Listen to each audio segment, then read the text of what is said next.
Hi guys, my name's Adam and I'm here with Love Crafts. We're going to be looking at top 10 embroidery stitches in this video, and by the time you've finished you should have all the skills that you need to jump into your first embroidery project.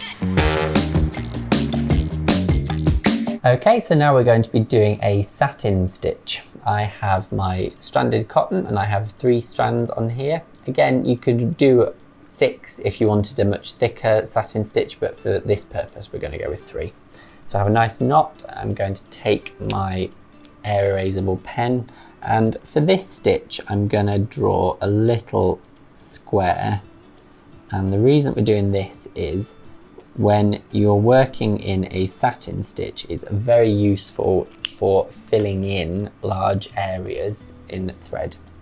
So what we will do is come up at the bottom corner of the square, and we just want to go straight all the way across, and you want the thread to lie nice and flat.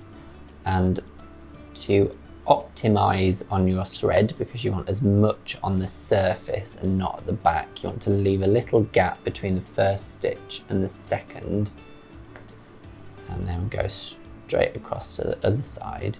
And then you want to come back on yourself so that you're filling in all of the gaps, and working this way all of your thread is on the surface of the embroidery, because this is a very costly stitch to do for your thread stocks. So you want to try and get as much of it on the surface as you can and only have little anchors on the back. So again, we're coming back on yourself to fill in the gap that you just left and get your stitch to lie nice and flat across the surface of the fabric. And this is a very straightforward stitch to do, but the more even you can get the satin stitch to lie, the smoother the effect is going to be for the filling in.